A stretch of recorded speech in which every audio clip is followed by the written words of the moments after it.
For thousands of years, mankind has wondered, are there planets around other stars? Is there life out there? But we didn't know. We didn't know if there were any planets around the stars.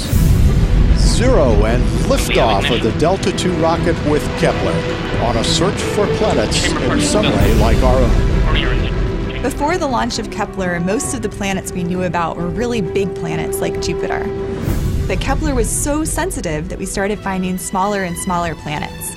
We discovered planets smaller than had ever been discovered before, and just many of them, indicating that the galaxy's full of planets. Crazy worlds that we didn't predict, things that we hadn't imagined. We find planets orbiting so close to their parent star that the star-facing side has temperatures in excess of that required to melt iron. These planets have an entire hemisphere that's like a liquid ocean, but it's not an ocean of water, it's an ocean of molten rock.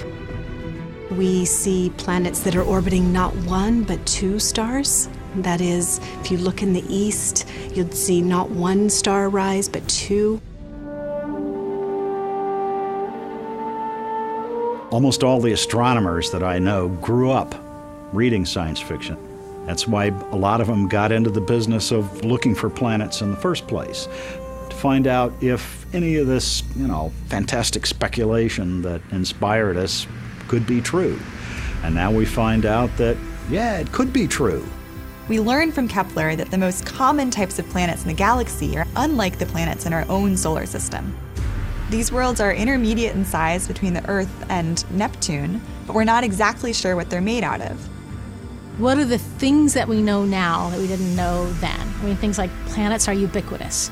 Planets are diverse. The stars that we find planets around are diverse. The systems that planets live in vary widely. It was breathtaking to see all of the planets come rolling in from this exquisite data over the years that we were collecting data with Kepler. In the end, we found dozens of small, potentially rocky worlds orbiting in the Goldilocks zone of their stars, that distance at which you can have liquid water pooling on the surface of the planet, capable of supporting life as we know it. The science value of the collected data spans almost every field of astronomy and planetary science. It revolutionized not just exoplanets, not just stars, but a large number of the scientific fields of astronomy today. There's one summer I worked at an observatory, and I would go outside at night and look up at the stars and just be blown away at how vast space was. And it actually felt a little lonely.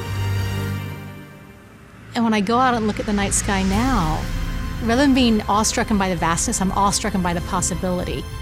There aren't that many opportunities in life where you get to participate in a project as important as Kepler is, that answers such a fundamental question that we've been asking ourselves for so long. Now we know when we look up into the night sky that every star we see has on average at least 1 planet, and that many of those planets are similar in size to the Earth and a chance for life as we know it elsewhere. Searching for life elsewhere is one of the key themes that drive our science portfolio. And at the center of that is Kepler. New missions, like the Transiting Exoplanet Survey satellite TESS and the James Webb Space Telescope, will build on Kepler's success and take our search for life to new heights.